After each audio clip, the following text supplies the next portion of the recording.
So, chapter 26, let's catch up. Dickens' mom comes to the garden and she, because Colin's mom is dead, as is Mary's mom. So when they meet Dickens' mom, they're like, will you be our mom? And it's this cute little moment. So now they have another person that's in on the secret of the secret garden. And our final chapter, chapter 27, is titled In the Garden. And just a reminder that I will be showing the movie tomorrow via some sort of movie sharing website where we can have a watch party. So I will send you the link for that if you're interested. Chapter 27, In the Garden. In each century since the beginning of the world, wonderful things have been discovered. In the last century, more amazing things were found out than in any century before. In this new century, hundreds of things still more astounding will be brought to light. At first, people refused to believe that a strange new thing can be done. Then they begin to hope it can be done, and they see that it can be done. When it is done, and all the world wonders why it was not done centuries ago. One of the new things people began to find out in the last century is that thoughts, just mere thoughts, are as powerful as electric batteries. As good for one as sunlight is, or as bad for one as poison. Let a sad thought or a bad one get into your mind is as dangerous as letting a scarlet fever germ into your body. If you let it stay there after it has got in you, you may never get over it as long as you live. So long as Mistress Mary's mind was full of disagreeable thoughts about her dislikes and sour opinions of people and her determination not to be pleased by or interested in anything, she was a yellow-faced, sickly, bored, and wretched child. Circumstances, however, were very kind to her, though she was not at all aware of it. They began to push her about for her own good. When her mind gradually filled itself with robins and moorland cottages crowded with children, and strange, crabby old gardeners and common little Yorkshire housemaids, with springtime and with secret gardens coming alive day by day, and also with a moor boy and his creatures. There was no room left for her disagreeable thoughts, which affected her liver and her digestion and made her yellow and tired.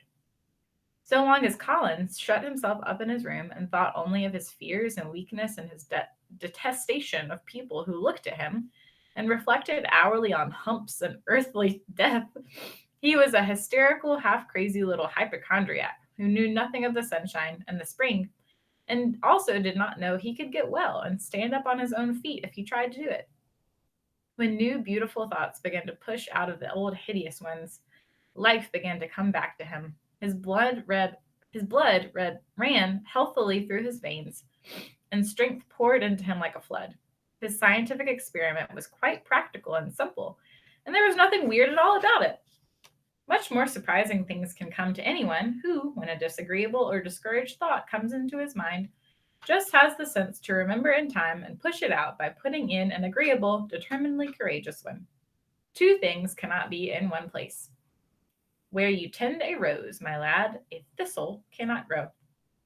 While the secret garden was coming alive and two children were coming alive with it, there was a man wandering about certain far away beautiful places in the Norwegian fjords and the valleys and mountains of Switzerland.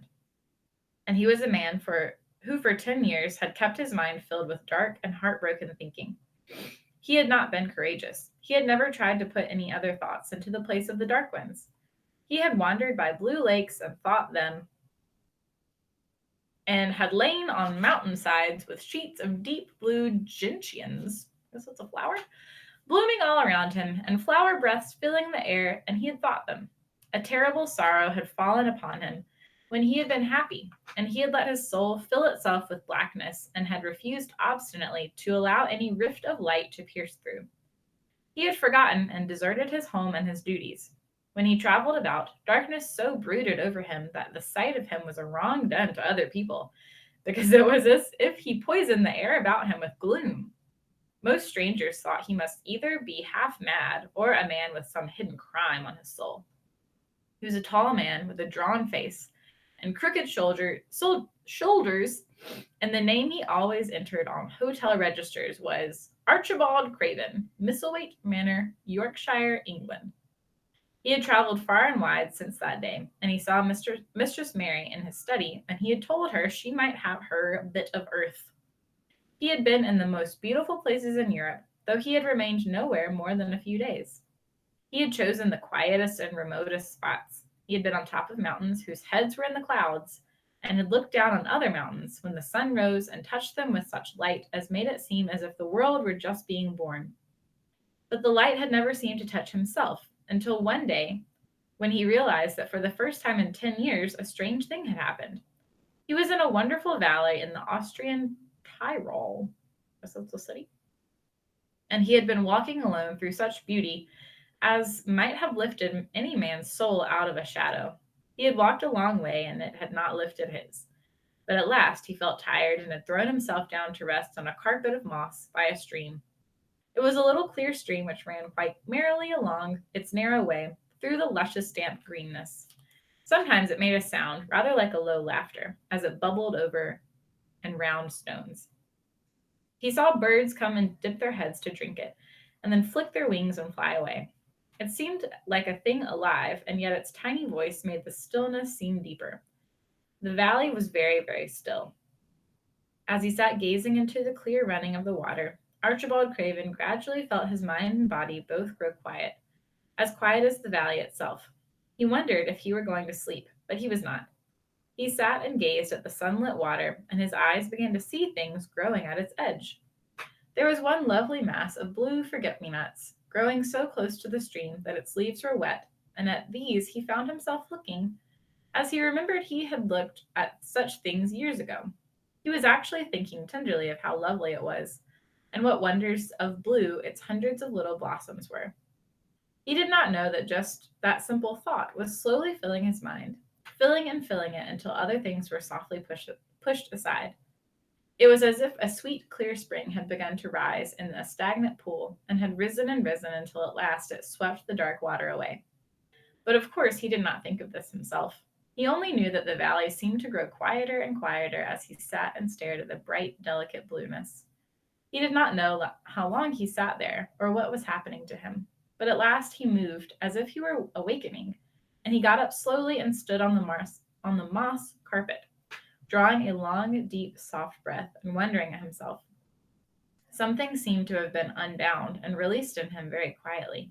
"What is it?" he said, almost in a whisper, and he passed his hand over his forehead. "I almost feel as if I were alive." I do not know enough about this wonderfulness of undiscovered things to be able to explain how this had happened to him. Neither does anyone else yet. He did not understand it all himself. But he remembered this strange hour months afterwards, when he was at Misselthwaite again, and he found out quite by accident that on this very day Colin had cried out as he went into the secret garden, "I am going to live for ever and ever and ever." The singular calmness remained with him the rest of the evening, and he slept a new reposeful sleep. But it was not with him for very long. He did not know that it could be kept.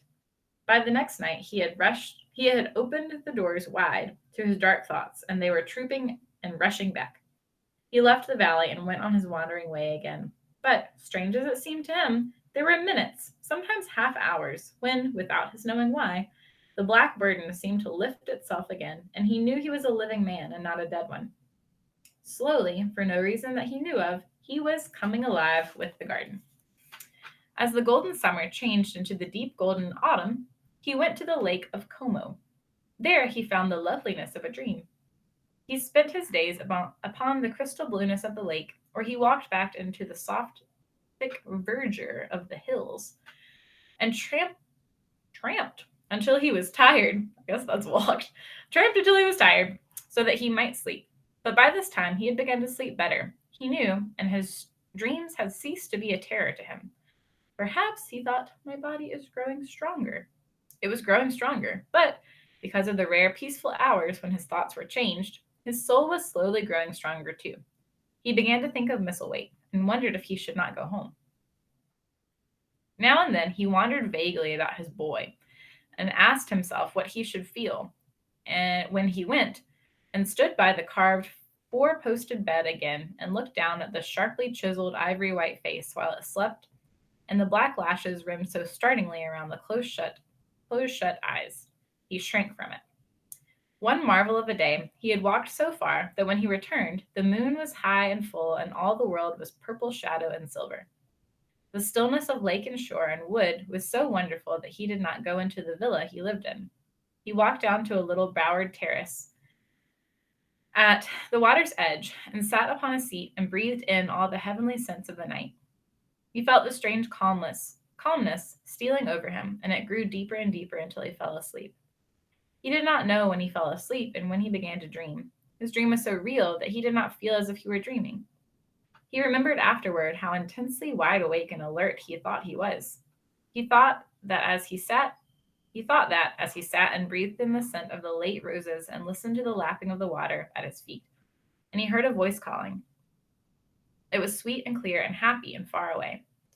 It seemed very far, but he heard it as distinctly as if it had been at his very side. Archie, Archie, Archie, it said, and then again, sweeter and clearer than before. Archie, Archie. He sprang to his feet. Not even startled. It was such a real voice, and it seemed so natural that he should hear it. Lilius? Lilius, he answered. Lilius, where are you? In the garden. It came back like a sound from a golden flute. In the garden. And then the dream ended, but he did not awaken. He slept soundly and sweetly all through the lovely night, and when he did awake at last, it was brilliant morning, and a servant was standing staring at him. He was an Italian servant and was accustomed, as all servants of the villa were, to accepting without question any strange thing his foreign master might do. No one ever knew when he would go out or come in, or when he would choose to sleep, or if he would roam about the garden or lie on the boat or the lake all night. The man held a salver with some letters on it, and he waited quietly until Mr. Craven took them. When he had gone away, Mr. Craven sat a few moments holding them in his hand and looking at the lake. His strange calm was still upon him, and something more, a lightness, as if a cruel thing which had been done had not happened as he thought, as if something had changed. He was remembering the dream, the real dream. In the garden, he said, wondering at himself, in the garden. But the door is locked and the key is buried deep. When he glanced at the letters a few minutes later, he saw that the one lying on top of the rest was an English letter and came from Yorkshire. It was directed in a plain woman's hand, but it was not a hand he knew. He opened it, scarcely thinking of the writer, but the first words attracted his attention at once. Dear sir, I am Susan Sowerby, that made bold to speak to you once on the moor. It was about Miss Mary I spoke. I will make bold to speak again. Please, sir, I would come home if I was you. I think you would be glad to come, and if you will excuse me, sir, I think your lady would ask you to come if she was here. Your obedient servant, Susan Sowerby. Ooh. Mr. Craven read the letter twice before he put it back in its envelope. He kept thinking about the dream. I will go back to Misselthwaite, he said. Yes, I'll go at once. Then he went through the garden to the villa and ordered Pitcher to prepare for his return to England. If that's his driver.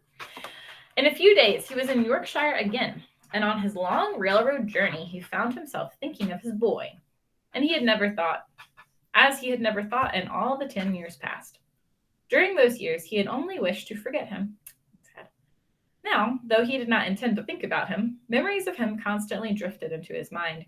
He remembered the black days when he had raved like a madman because the child was alive and the mother was dead. He had refused to see it, and when he had gone to look at it at last, it had been such a weak, wretched thing that everyone had been sure it would die in a few days. To the surprise of those who took care of it, the days passed and it lived, and then everyone believed it would become a deformed and crippled creature. Talking about Colin. He had not meant to be a bad father, and he had not felt like a father at all. He had supplied doctors and nurses and luxuries, but had shrunk from the mere thought of the boy, and had buried himself into his own misery. The first time after a year's absence, he returned to Misselthwaite, and the small, miserable-looking thing languidly and indifferently lifted to his face the great gray eyes with black lashes around them, so like and yet so horribly unlike the happy eyes he had adored, and he could not bear the sight of them and turned away pale as death. After that he scarcely saw him except when he was asleep, and all he knew of him was that he was a confirmed invalid with a vicious, hysterical, half-insane temper. He could only be kept from furies dangerous to himself by being given his own way in every detail. All this was not an uplifting thing to recall, but as the train whirled him through the mountain passes and golden plains, the man who was coming alive began to think in a new way, and he thought long and steadily and deeply. Perhaps I have been wrong for 10 years, he said to himself. 10 years is a long time. It may be too late to do anything, quite too late. What have I been thinking of? Of course, this was the wrong magic, to begin by saying too late. Even Colin could have told him that, but he knew nothing of magic, either black or white. This he had yet to learn. He wondered if Susan Sowerby had taken courage and written to him only because the motherly creature had realized that the boy was much worse, was fatally ill. If he had not been under the spell of the curious calmness which had taken possession of him, he would have been more wretched than ever. But the calm had brought a sort of courage and hope with it. Instead of giving way to thoughts of the worst, he actually found he was trying to believe in better things. Could it be possible that he sees that I may be able to do him good and control him? He thought. I will go and see her on my way to Misselthwaite. But when on his way across the moor, he stopped at the carriage at the cottage. 7 or 8 children who were playing about gathered in a group, and bobbing 7 or 8 friendly and polite curtsies, told him that their mother had gone to the other side of the moor early in the morning to help a woman who had a new baby. Our Dickon, they volunteered, was over at the manor working in one of the gardens where he went several days of the week. Mr. Craven looked over the collection of sturdy little bodies and round, red-cheeked faces, each one grinning in its own particular way, and he awoke to the fact that they were a healthy, likable lot. He smiled at their friendly grins and took a golden sovereign from his pocket and gave it to our Elizabeth Ellen, who was the oldest. Like, he gave him some money. If you divide that into 8 parts, there will be a half-crown for each of you, he said. Then, amid grins and chuckles and bobbing of curtsies, he drove away, leaving ecstasy and nudging elbows and little jumps of joy behind. The drive across the wonderfulness of the moor was a soothing thing. Why did it seem to give him a sense of homecoming, when he had been sure he could never feel again that sense of beauty, of land and sky and purple bloom, of distance and a warming of the heart at drawing nearer to the great old house, which had held those of his blood for 600 years? How he had driven away from it the last time, shuddering to think of its closed rooms and the boy lying in the 4-posted bed with the brocaded hangings. Was it possible that perhaps he might find him changed a little for the better, and that he might overcome his shrinking from him? How real that dream had been! How wonderful and clear the voice which called back to him, "In the garden, in the garden." "I will try to find the key," he said. "I will try to open the door. I must, though I don't know why." When he arrived at the manor, the servants who received him with the usual ceremony noticed that he looked better, and that he did not go to the remote rooms where he usually lived attended by Pitcher. He went into the library and sent for Mrs. Medlock. She came to him somewhat excited and curious and flustered. "How is Master Colin, Medlock?" he inquired. "Well, sir," Mrs. Medlock answered, "he's different, in a manner of speaking." "Worse?" he suggested. Mrs. Medlock really was flushed. "Well, you see, sir," she tried to explain, "neither Dr. Craven nor the nurse nor me can exactly make him out." "Why is that?" "To tell the truth, sir, Master Colin might be better, and he might be changing for the worse. His appetite, sir, is past understanding, and his ways—" "Has he become more peculiar?" her master said, knitting his brows anxiously. "That's it, sir. He's growing very peculiar. When you compare him with what he used to be. He used to eat nothing, and then suddenly he began to eat something enormous, and then he stopped again all at once, and the meals were sent back just as they used to be. You never know, sir, perhaps that out of doors he never would let himself be taken. The things we've gone through to let him go out in his chair would leave a body trembling like a leaf. He'd throw himself into such a state that Dr. Craven said he couldn't be responsible for forcing him." Well, sir, just without warning, not long after one of his worst tantrums, he suddenly insisted on being taken out every day by Miss Mary and Susan Sowerby's boy Dickon, that could push his chair. He took a fancy to both Miss Mary and Dickon brought his tame animals. And if you'll credit it, sir, out of doors he will stay from morning until night. How does he look? Was the next question. If you took his food natural, sir, you'd think he was putting on flesh. But we're afraid it must be a sort of bloat. He laughs sometimes in a strange way when he's alone with Miss Mary. He never used to laugh at all. Dr. Craven is coming to see you at once if you'll allow him. He never was as puzzled in his life. Where is Master Colin now? Mr. Craven asked. In the garden, sir. He's always in the garden, though not a human creature is allowed to go near for fear they'll look at him. Mr. Craven scarcely heard her last words. In the garden, he said, and after he had sent Miss Medlock away, he stood and repeated it again and again. In the garden. He had to make an effort to bring himself back to the place he was standing in, and when he felt he was on the earth again, he turned and went out of the room.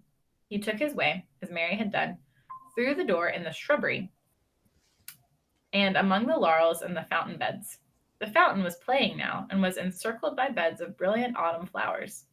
He crossed the lawn and turned into the long walk by the ivied walls. He did not walk quickly, but slowly, and his eyes were on the path. He felt as if he were being drawn back to the place he had so long forsaken, and he did not know why. As he drew near to it, his step became still more slow. He knew where the door was, even though the ivy hung thick over it. But he did not know exactly where it lay, that buried key. So he stopped and looked still, looking about him, and almost the moment after he had paused, he started and listened, asking himself if he were walking in a dream. The ivy hung thick over the door, and the key was buried under the shrubs. No human being had passed that portal for 10 lonely years. And yet inside the garden there were sounds. There were sounds of running, scuffling feet, seeming to chase round and round under the trees. They were strange sounds of lowered, suppressed voices, exclamations, and smothered, joyous cries. It actually seemed like the laughter of young things, the uncontrollable laughter of children who were trying not to be heard, but who in a moment or so, as their excitement mounted, would burst forth. What in heaven's name was he dreaming of? What in heaven's name did he hear? Was he losing his reason and thinking he had heard things which were not for human ears? What was it that the far, clear voice had meant? And then the moment came, the uncontrollable moment when the sounds forgot to hush themselves. The feet ran faster and faster. They were nearing the garden door. There was a quick, strong, young breathing, and a wild outbreak of laughing shouts which could not be contained. And the door in the wall was flung wide open, the sheet of ivy swinging back, and a boy burst through it at full speed, and without seeing the outsider, dashed almost into his arms. Mr. Craven had extended them just in time to save him from falling, as a result of his unseeing dash against him. And when he held him away to look at him in amazement, at his being there, he truly gasped for breath. He was a tall boy and a handsome one. He was glowing with life, and his running had sent splendid color leaping to his face. He threw the thick hair back from his forehead and lifted a pair of strange gray eyes full of boyish laughter and rimmed with black lashes like fringe. It was the eyes which made Mr. Craven gasp for breath. Who? What? Who? He stammered. This was not what Colin had expected. This was not what he had planned. He had never thought of such a meeting, and yet to come dashing out, winning a race, perhaps it was even better. He drew himself up to his very tallest.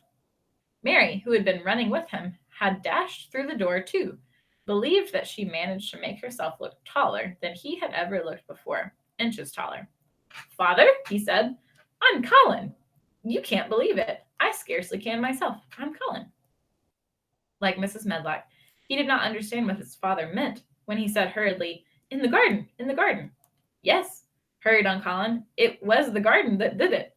And Mary and Dickon and his creatures and the magic. No one knows. We kept it to tell you when you came. I'm well. I can beat Mary in a race. I'm going to be an athlete. He said it so like a healthy boy, his face flushed, his words tumbling over each other in eagerness, that Mr. Craven's soul shook with unbelieving joy. Colin put out his hand and laid it on his father's arm. Aren't you glad, Father? He ended. Aren't you glad? I'm going to live forever. Mr. Craven put his hands on both the boy's shoulders and held him still. He knew he dared not even try to speak for a moment. Take me into the garden, my boy, he said at last, and tell me about it. And so they led him in. The place was a wilderness of autumn gold and purple and violet blue and flaming scarlet, and on every side were sheaves of late lilies standing together, lilies which were white and ruby. He remembered well when the first of them had been planted just at this season of the year, their late glories should reveal themselves. Late roses climbed and hung and clustered in the sunshine, deepening the hue of the yellowing trees, made one feel that one stood in an embowered temple of gold. The newcomer stood silently, just as the children had done when they came into its grayness. He looked round and round. I thought it would be dead, he said. Mary thought so at first, said Colin, but it came alive. Then they sat down under the tree. All but Colin, who wanted to stand while he told the story. It was the strangest thing he had ever heard, Archibald Craven thought, and it was poured forth in headlong boy fashion. Mystery and magic and wild creatures and weird midnight meeting, the coming of the spring, the passion of insulted pride which had dragged the young Rajah to his feet to defy old Ben Weatherstaff to his face, the old companionship, the play acting, the great secret so carefully kept. The listener laughed until tears came into his eyes, and sometimes tears came into his eyes when he was not laughing. The athlete, the lecturer, the scientific discoverer was a laughable, lovable, healthy young human thing. Now, he said at the end of the story, it need not be a secret anymore. I dare say it will frighten them nearly into fits when they see me. But I am never going to get into the chair again. I shall walk back with you, Father, into the house. Ben Weatherstaff's duties rarely took him from the gardens, but on this occasion he made an excuse to carry some vegetables to the kitchen, and being invited into the servants' hall by Mrs. Medlock to drink a glass of beer, he was on the spot, as he had hoped to be, when the most dramatic event Misselthwaite Manor had seen during the present generation actually took place. One of the windows looking upon the courtyard also gave a glimpse of the lawn. Mrs. Medlock, knowing Ben had come from the gardens, hoped that he might have caught sight of his master, and even by chance of his meeting with Master Colin. Did you see either of them, Weatherstaff? She asked. Ben took his beer mug from his mouth and wiped his lips with the back of his hand. Aye, that I did, he answered in his shrewdly significant air. Both of them? Suggested Medlock. Both of them, returned Ben Weatherstaff. Thank you kindly, ma'am. I could sup up another mug of it. Together? Said Mrs. Medlock, hastily overfilling his beer mug in her excitement. Together, ma'am. And Ben gulped down half of his new mug at one gulp. Where was Master Colin? How did he look? What did they say to each other? I didn't hear that, said Ben. Only along only being the stepladder. Along of only being on the stepladder looking over the wall. But I'll tell thee this. There's been goings on outside as you house people knows naught about. And what thou'll find out soon. And it was not 2 minutes before he swallowed the last of his beer and waved his mug solemnly toward the window, which took in through the shrubbery a piece of the lawn. Look there, he said, if thou's curious. Look what's coming across the grass. When Mrs. Medlock looked, she threw up her hands and gave a little shriek, and every man and woman servant within hearing bolted across the servants' hall and stood looking through the window with their eyes almost staring out of their heads. Across the lawn came the master of Misselthwaite, and he looked as many of them had never seen him, and by his side with his head up in the air and his eyes full of laughter, walked as strongly and steadily as any boy in Yorkshire. Master Colin. The end. Yay.